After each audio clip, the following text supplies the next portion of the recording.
2022년 예수님의 부활을 진심으로 축하드리고 오늘 함께 축하하는 예배로 영광 돌리게 되어서 정말 기쁘고 또 여러분들과 함께 예배드리게 되어서 감사합니다. 오늘은 고린도전서 15장 1절로 11절 말씀을 통해서 성경대로 죽으시고 성경대로 다시 부활하신, 성경대로 우리의 죄를 위해서 죽으시고 성경대로 죽은 자 가운데서 사흘 만에 부활하신 예수 그리스도라는 제목의 말씀을 삼고 이 말씀의 은혜 함께 나누기를 원합니다.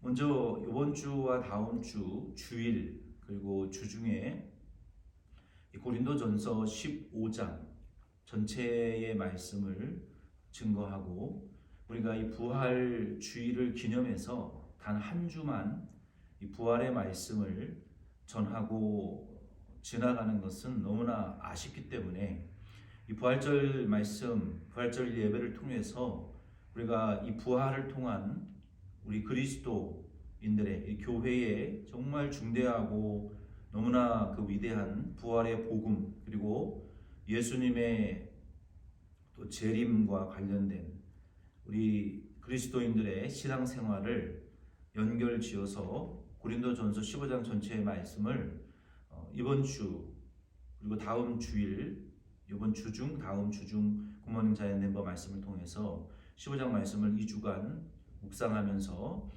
이 부활의 영광과 권능에 참여하기 위한 우리 그리스도인들의 신앙생활을 좀 더 상세히 엿보면서 말씀의 은혜를 나누기를 원합니다.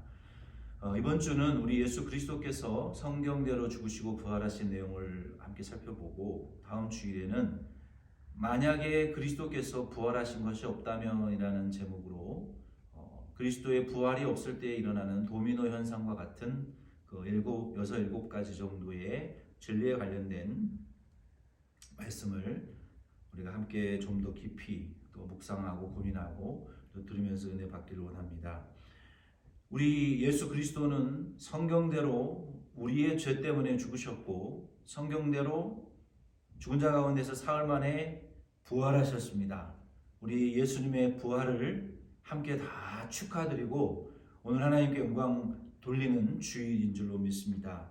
고린도전서 15장 1절로 11절 말씀에 우리 예수 그리스도께서 성경대로 죽으셨고 성경대로 부활하신 내용을 우리가 함께 살펴보고 은혜 나누기를 원하는데요. 먼저 1절로 4절 말씀에 보면은 고린도 교인들은 바울에게로부터 복음을 듣고 그 복음을 믿었고 그 복음에 구원의 은혜를 받았습니다. 그리고 그 복음의 터전 위에 견고하게 뿌리를 내리고 지금 성장해 가고 있는 중입니다. 바울이 이 복음을 고린도 고린도에 전했을 때 고린도인들이 이 복음을 믿고 교회가 세워졌습니다. 바울도 이 복음을 자기 혼자 깨닫고 믿은 것이 아니라 예수 그리스도를 만났고 그 부활하신 예수 그리스도를 예수님께서 바울을 만나셔서 그 복음을 가르쳐 주셨고 그리고 전에 복음을 알지 못했던 바울이 변화되어서 이 복음을 고린도 교인들에게 전해주므로 그들이 그 복음을 통해서 구원을 받았습니다. 이 복음은 구약 성경에 기록되어져 있는 모든 예수 그리스도께서 동정녀의 몸을 통해서 오실 것과 또 우리의 죄를 위해서 희생당하실 것과 하나님의 속죄 어린 양 제물로 희생당하실 것과 그리고 사흘 만에 죽은 자 가운데서 다시 부활하실 것을 구약 성경이 우리에게 분명하게 확고하게 예언하셨습니다. 그래서 이 복음을 바울도 믿었고 그 바울이 전한 그 복음을 또 고린도 교인들이 믿고 구원을 받았습니다. 오늘 이 말씀을 통해서 우리 교회도 복음의 토대 위에 복음은 무엇입니까? 성경대로 성경의 구약의 예언대로 오셔서 우리를 위해서 죽으셨다 부활하심으로 구원을 완성하신 그 예수 그리스도의 부활에 관한 그리스도의 오심과 죽으심과 부활, 그리고 거기에 보태어 예수 그리스도의 재림하실 것과 하나님의 나라의 완성에 대한 이 모든 것이 복음입니다.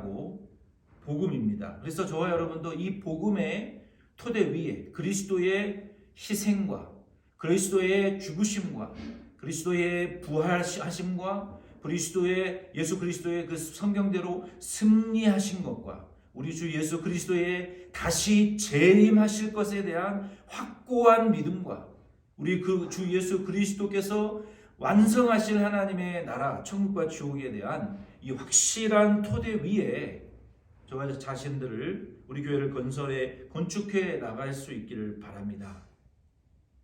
5절로 8절 말씀에 보면은요, 바울은 그 부활하신 예수 그리스도를 만난 사람들의 예를 들어서 부활을 증거했습니다. 본문에는 6 그룹의 부활하신 예수님을 만난 자들이 소개되어지고 있는데요. 게바와 12제자, 또 500여 형제, 야고보 모든 사도들, 그리고 바울 마지막으로 이렇게 기록되어 있는데요. 여기 게바는 베드로를 가리킵니다. 그러나 성경에 보면은 부활하신 예수님을 만난 그 부활하신 예수님을 만난 기록이 12번 성경에 기록되어 있습니다. 아마 훨씬 더 많았을 거예요. 이 12번 성경에 기록된 사람들의 이름을 좀 잠깐 살펴보면 첫 번째로 예수님을 만난 사람은 막달라 마리아입니다. 요한복음 20장 18절에, 그리고 여자들이 예수님을 만났어요. 마태복음 28장 9절에 예루살렘에서 베드로가 만났고 엠마오로 가는 두 제자가 예수님을 만났어요.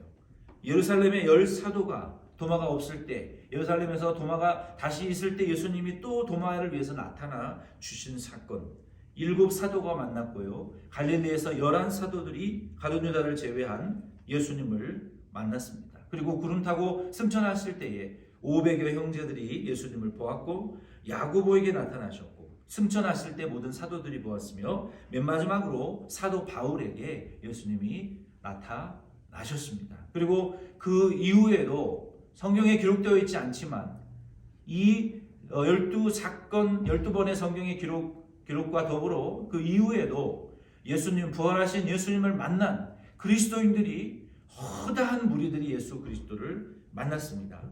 이 부활하신 6번의 사건, 성경에 12번에 기록되어져 있는 이분들을 조금 우리가 생각해 보기를 원해요.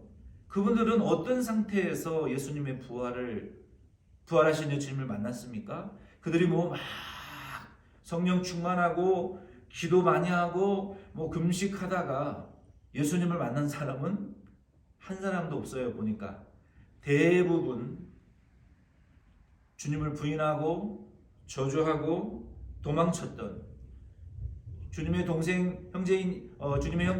형제 야고보도 예수님의 부활을 심지어 믿지 않았어요. 부활하신 예수님을 만나고 나서야 이 예루살렘 교회의 사도가 되었습니다. 자기 자신에게 도취되어 자기의 열심히 충만했던 교만이 하늘을 찔렀던 사울이 부활하신 예수님을 만났어요. 이 모든 사람들의 부활하신 예수님을 만난 사람이 그룹의 특징이 무엇이었냐면 복음의 진리에 대한 소망을 잊어버리고 낙심하고 좌절하고 어떠한 이제는 이 복음의 소망이 없다. 더 이상 이 교회에 나아도 소망이 없고 변화되는 게 없다. 이전에 타락한 자리로 돌아갔고 모든 것이 끝나버렸다. 이제 포기되어져 버리고 소망을 잊어버리고 자포자기하고 그냥 떠밀려서 살아가고 있었고, 하나님의 나라에 대한 소망과 예수님의 재림, 주님이 주신 사명이나 이 복음과 믿음의 소망과 희망이 전혀 없고 좌절하고 낙심하고 자포자기하면서 살아가던 그런 상태였습니다. 이런 사람들에게 우리 주 예수 그리스도께서 나타나셨다는 것이 중요합니다.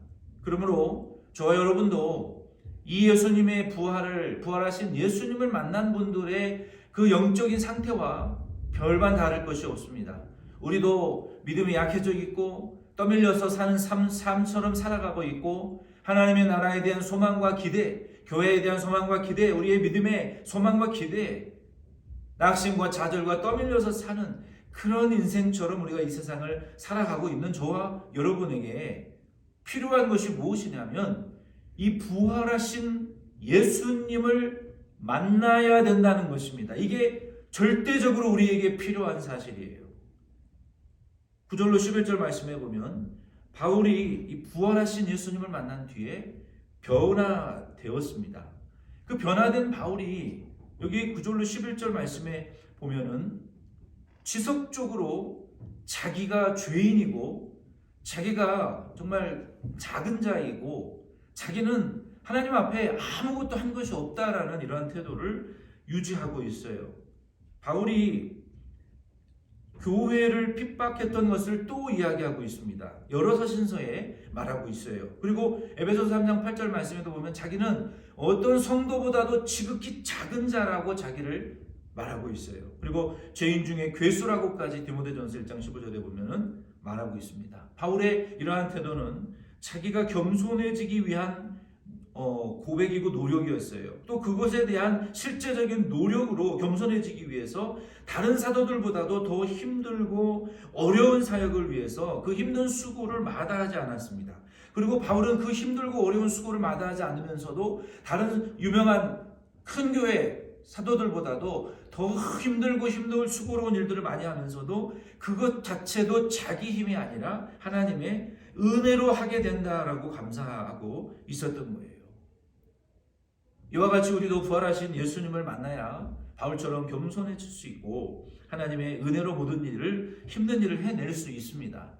자아에 도취되어서 자기의 교만과 또 자기의 열심으로 예수님을 찌르고 핍박했던, 괴롭게 했던, 그리고 그러한 바울이 이제는 가장 낮은 자리에 내려가서 남들이 하지 않는 가장 많은 복음을 위한 수고와 이 땀을 흘리면서 그것 자체도 자기의 힘이 아니라 하나님이 주신 은혜로 말미암아 했다라고 말하고 있어요. 그리고 바울은 자비랑 선교를 했습니다. 돈을 벌기 위해서 한 것이 아니라 그 브리스길라와 아굴라와 함께 그 집에 머물면서 선교의 그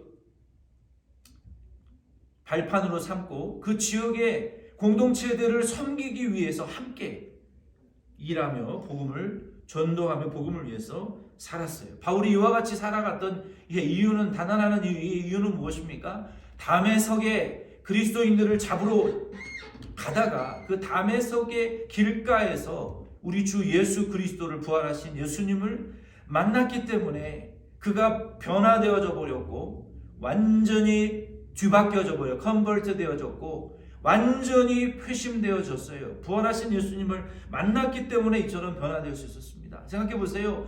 사울만큼 사악하고 악독하고 혈기가 충만하고 고집이 센 사람도 없었어요. 그러나 사울이 예수님을 만난 이후에 변화되었습니다. 말씀을 마칩니다. 2022년 이 부활주의를 맞이해서 저와 여러분은 복음 위에 우리 자신과 우리의 가족과 우리의 가정과 우리의 교회와 목장과 우리 교회 한인 1세와 2세가 복음의 터전 위에 세워져 나가시기를 부탁을 드립니다.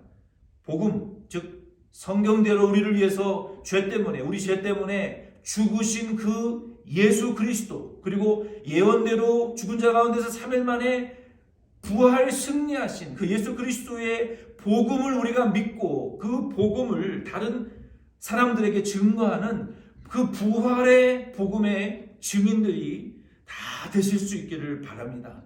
그리고 마지막으로 부활하신 예수님을 만나실 수 있기 바라고 그 부활하신 예수님을 만나서 저와 여러분도 변화되어서 겸손하게 더 낮은 자리로 내려가고 더 낮은 자리에서 내가 더 많은 수고를 했다 해도 내 이 모든 수고도 하나님의 은혜로 말미암은 것이지 내 것으로 말미암은 것이 아니라고 나는 마땅히 종으로서 해야 될 일을 했을 뿐이라고 우리도 이 바울과 같이 부활하신 예수님을 만난 자다운 하나님의 은혜를 힘입은 자다운 그러한 우리 교회와 저와 여러분들로 다 부활의 권능과 은혜와 능력을 힘입고 변화되실 수 있는 저와 여러분 되실 수 있기를, 우리 데모션 장로교회 되실 수 있기를 예수님의 이름으로 축원드립니다.